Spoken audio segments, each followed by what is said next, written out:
Hey everybody, a little while ago here on the channel I made some crucibles out of backyard clay, and today I'm going to show you how I fired them and what the result was. So before pottery is fired, it's called greenware, and at this stage, even after it is totally 100% bone dry, it is not actually very useful, and the reason for that is that if you get it wet, it basically just reverts back into moldable plastic clay again. But if you fire the pottery, you actually chemically change it in a few different ways, and then it becomes real pottery and not just a pot-shaped piece of clay. Now, firing pottery is actually a really tricky and delicate process, and that's why usually you would want to use a kiln. It's just way easier to regulate the temperature in an oven that has been built specifically for firing pottery. But I do not have a kiln, so I'm going to go ahead and push the limits of the technology just a bit and use our old smelting furnace. Like I said, firing is a tricky process. One of the most important chemical changes is that you're actually driving chemical water off of the greenware. Even after the greenware totally dries, it actually has water that is chemically bonded to the clay particles. And that water gets driven off of the greenware between 200 and 1000 degrees Fahrenheit, but if you drive it off too quickly, then it actually escapes as steam and the pottery explodes, and that's obviously not so good. So you need to raise the temperature, but you need to raise it pretty slowly. And in a controllable kiln, this would be easy, but in my case, I need to take some extra measures. So this is my strategy. I'm going to put the pieces close to the fire, and I'm going to rotate them frequently, and I'm going to gradually move them closer until I can finally cover them with the fire. I also have an infrared thermometer that I'm going to use to monitor the temperature of the pieces. When they get 50 to 100 degrees hotter, I'll move them a bit closer to the fire and keep rotating them. Now, my infrared thermometer only goes to about 600 degrees Fahrenheit, which means that the last temperature range between 600 and 1000 degrees I'm just going to have to estimate. But I figured it was still better than nothing. If you want to buy one of these, I'm adding an affiliate link in the video description. For me, it made the process way less stressful. It actually took me about an hour to get the pieces to 300 degrees Fahrenheit. I think that might be a little on the careful side, but I figured better safe than sorry.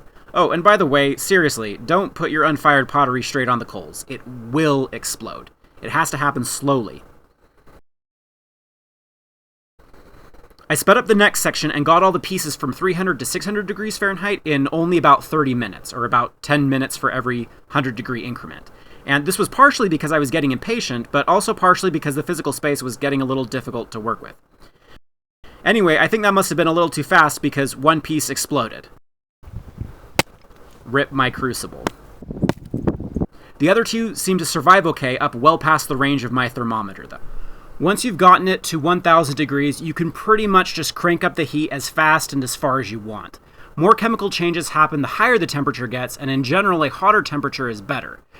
The next big chemical change happens from around 1300 degrees to 1600 degrees Fahrenheit, and at this stage, the clay particles actually sinter together. You're pretty much welding dirt, which is actually really awesome. To measure the temperature at this range, I used an iron bar. Iron changes color quite a bit in this temperature range, so this piece of rebar is basically a color-coded thermometer.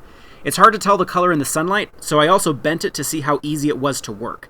My best estimate is that the fire got up to between 1600 and 1800 degrees Fahrenheit, so not too bad. It's best to let the pottery cool somewhat slowly as well so it doesn't get temperature shock, so I just let the fire burn and slowly die out. The next day, I took out my pieces to see how the firing went. One piece really shattered. I was pleased to see that at least the pieces seem to have fired well. They clink like glass now, which is what you want. My other two pieces are showing some cracks, which really worried me at first, but they actually do seem to be pretty structurally sound. So I am definitely going to glaze them and at least try melting metal in them. I'm just going to hold them far away from my body so that I don't pour molten metal on myself accidentally when the crucible breaks. I think the 300 to 600 degree range was where I moved them too fast, most likely. I would estimate that you need maybe 15 minutes for each 100 degree rise in temperature, but as always, slower is safer. So, there's my homemade crucibles. Whether they're going to glaze well and hold molten metal remains to be seen. I'm really excited. If this works, it's just one more piece of an industrial process that you can do by yourself in your backyard. Thanks as always for watching. We'll see you next time.